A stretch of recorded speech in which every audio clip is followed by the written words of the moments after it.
Salah satu benjolan kecil di bawah mata bisa disebabkan oleh tumor jinak yang kita sebut dengan siringoma.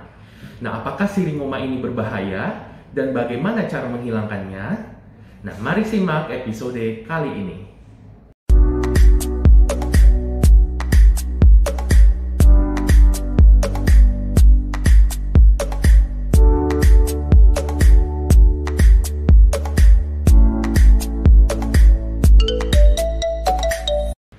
Halo, ketemu lagi dalam acara Sehat dan Pintar bersama Dr. Jeffrey.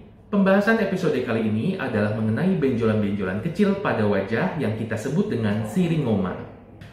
Siringoma adalah tumor jinak kecil yang bersifat non-kanker, sehingga kondisi ini cenderung tidak berbahaya karena tidak akan berkembang menjadi kanker. Kelenjar keringat yang terlalu aktif dapat menimbulkan benjolan-benjolan kecil dan padat pada permukaan kulit. Benjolan ini paling sering terlihat di sekitar area sekeliling kelopak mata, namun benjolan ini juga bisa muncul pada bagian lain di wajah, ketiak, leher, perut, pusar, dan dada bagian atas. Benjolan ini bisa muncul di sekitar area genital meskipun lebih jarang terjadi. Pada kebanyakan kasus, siringoma umumnya dibiarkan begitu saja karena tidak berbahaya.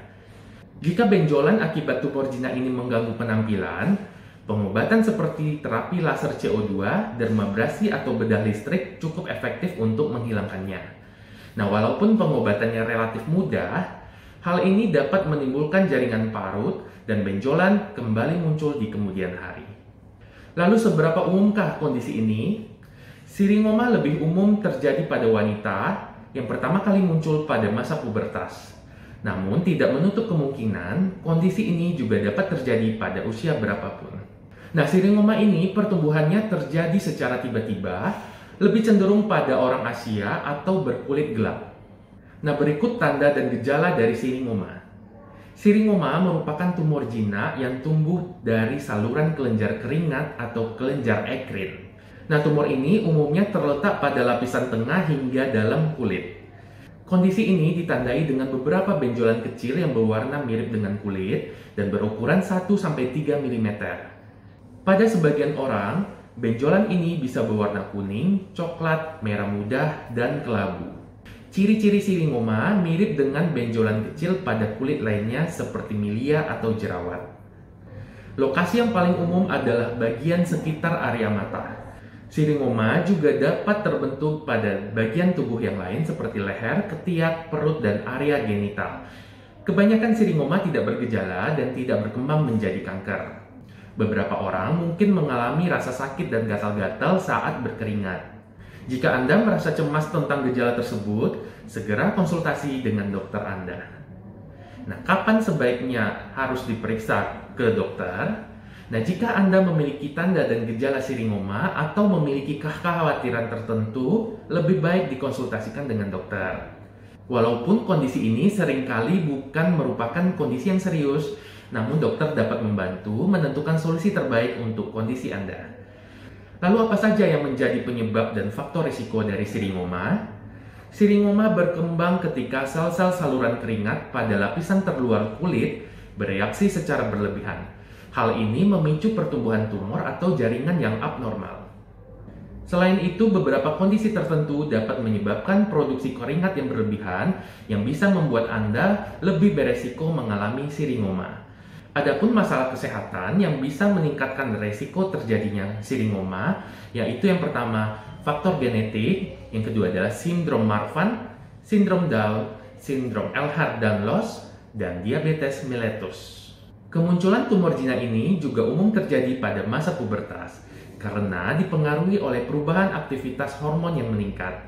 Walaupun siringoma tidak memicu kanker, Anda bisa memeriksakan diri ke dokter untuk memastikan benjolan ini bahaya atau tidak.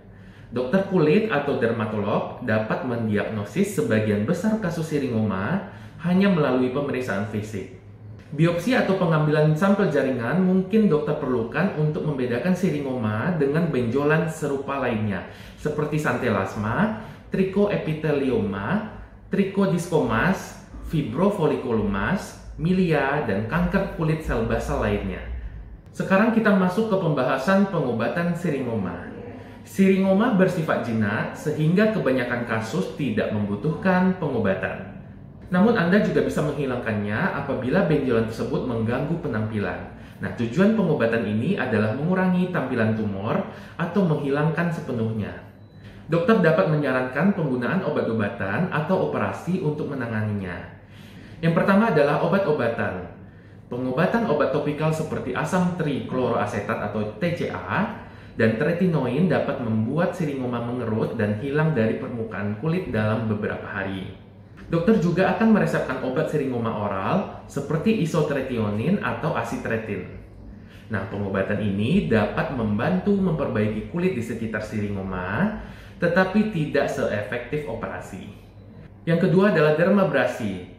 Prosedur ini akan menggunakan zat abratif atau alat yang bisa mengikis lapisan kulit terluar wajah. Walaupun mampu mengurangi bekas jerawat dan kerutan, dermabrasi ini tidak cukup efektif untuk siringoma yang terletak jauh di lapisan kulit bagian dalam. Yang ketiga adalah bedah laser. Nah, metode menghilangkan benjolan tumor dengan bedah laser direkomendasikan karena memiliki resiko lebih kecil untuk menimbulkan jaringan parut. Dokter akan menggunakan karbon dioksida atau erbium dalam bedah laser, dan penyembuhan dari prosedur ini berkisar antara 5-14 hari. Yang keempat adalah bedah listrik. Nah, elektrokauter ini berhasil untuk mengangkat benjolan kecil. Prosedur bedah ini akan mengangkat jaringan dan menghentikan perdarahan secara bersamaan. Prosedur ini akan menggunakan elektrokauter yang terhubung dengan pena tajam yang disebut dengan probe. Alat ini akan mengubah listrik menjadi panas untuk mengangkat benjolan kecil. Yang kelima adalah krioterapi. Terapi dingin atau dalam istilahnya kita sebut dengan krioterapi, ini menggunakan bahan kimia tertentu untuk membekukan siringoma. Nitrogen cair adalah bahan kimia yang paling sering dokter gunakan dalam prosedur ini. Zat ini membantu proses pembekuan dan pengangkatan tumor. Yang keenam adalah eksisi. Jika tumor terletak pada lapisan kulit yang lebih dalam, dokter akan merekomendasikan prosedur eksisi dengan menggunakan gunting atau pisau bedah. Setelah mengangkat tumor, dokter akan membuat jahitan pada kulit. Namun, eksisi memiliki resiko jaringan parut yang lebih besar daripada prosedur lainnya. Pengobatan siringoma secara umum mempunyai tingkat keberhasilan yang tinggi.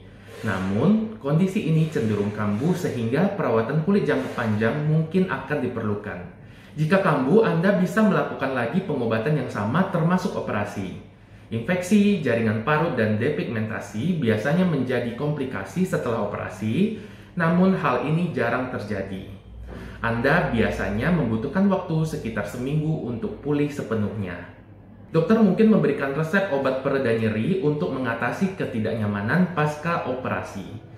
Jika kondisi ini tidak membaik atau muncul tanda-tanda infeksi pada luka bekas operasi, segera hubungi dokter untuk mendapatkan penanganan lebih lanjut. Nah, itulah informasi mengenai siringoma, mulai dari pengertiannya, penyebabnya, hingga pengobatan dan pencegahannya. Apabila Anda mempunyai masalah kulit berupa benjolan seperti siringoma, segera kunjungi dokter untuk mendapatkan penanganan yang tepat. Semoga informasi ini bermanfaat dan menambah wawasan Anda mengenai siringoma.